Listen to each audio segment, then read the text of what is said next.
बिस्मिल्लाहिर्रहमानिर्रहीम अस्सलाम वालेकुम एंड वेलकम टू द इसके फिजिकल थेरेपिस्ट। उम्मीद करता हूँ आप खैरियत से होंगे। मैं हाजिर हूँ एक नए लेक्चर के साथ। आज हम डिस्कस करेंगे मीडियम फ्रीक्वेंसी करंट के तीसरे टाइप इंटरफेरेंशियल थेरेपी को। पहले वाले दो टाइप रिबॉक्स टाइप करंट और रशियन करंट को हम डिस्कस कर चुके हैं।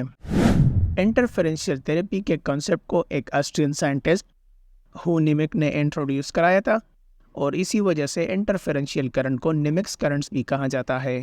इस थेरेपी में मीडियम फ्रीक्वेंसी के दो करंट यूज़ किए जाते हैं जो हमें लो फ्रीक्वेंसी करंट प्रोड्यूस करके देता है। ये दो मीडियम फ्रीक्वेंसी के करंट पेशेंट पर अप्लाई किए जाते हैं। अप्लाई करने के बाद ये दोनों करंट पेशेंट के डीप टिश्यू में जाके एक दूसरे के ऊपर क्रॉस हो जाते हैं।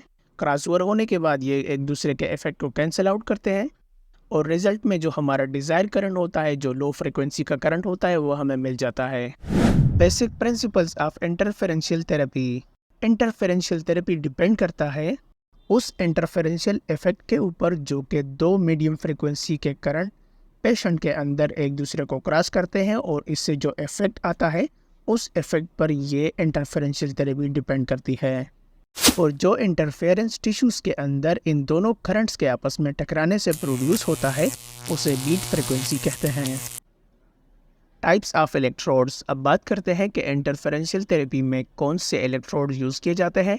तो इसमें दो टाइप्स के इलेक्ट्रोड यूज़ किए जाते हैं, एक मेटल प्लेट एंड पैड्स और दूसरा कार्बन रबर इलेक्ट्रोड्स।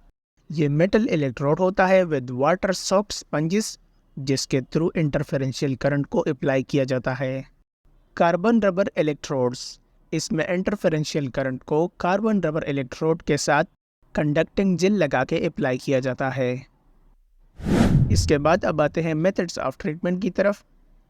सबसे पहले ये याद रखें कि ट्रीटमेंट देने से पहले आपने स्किन को क्लीन और क्लियर करना है। आप जिस भी बॉडी के पार्ट को ट्रीट कर रहे हैं तो सबसे पहले उसको वॉश करें। अगर वहाँ पे कोई स्किन का लीजन हुआ है तो आपने वहाँ पे पेट्रोलियम जेली अप्लाई करना है। इलेक्ट्रोड्स को आपने हमेशा इस तरह से प्लेस करना है कि जो दो उस करंट का क्रॉसिंग पॉइंट होता है वो इफेक्टेड एरिया के ऊपर आ जाए या उसके आसपास कहीं पे आ जाए।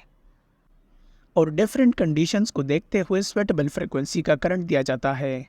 पेशेंट को करंट फील होने तक पावर को जेंटली इंक्रीज़ किया जाता है और ये इतना इंक्रीज़ किया जाता है कि जब तक पेशेंट उससे टॉलरेट खा सकेगी।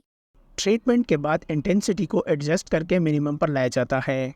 फिर उसके बाद स्विच ऑफ करके इलेक्ट्रोड को डिस्कनेक्ट किया जाता है। इसके बाद अब आते हैं इंडिकेशंस की तरफ के कौन कौन से कंडीशन में हम इंटरफेरेंशियल थेरेपी को यूज़ कर सकते हैं। पेन के लिए यूज़ कर सकते हैं जैसे migraine, vascular insufficiency, stomach complication, neuroglia, muscle spasm, oedema, haematoma, chronic ligamentous lesion, trigger points, stress incontinence. इसका मतलब पेल्विक फ्लोर के जो मसल्स हैं उनके कंट्रक्शन के लिए यूज़ कर सकते हैं। डिलाइड यूनियन, अगर बॉडी में कहीं पे फ्रैक्चर हुआ है तो उस फ्रैक्चर को जोड़ने में भी ये हेल्पफुल होता है। कॉन्ट्राइंडिकेशंस, अगर हार्ट में पेसमेकर लगे हुए हैं, ओपन सोर्स है, active tuberculosis, any metal implants.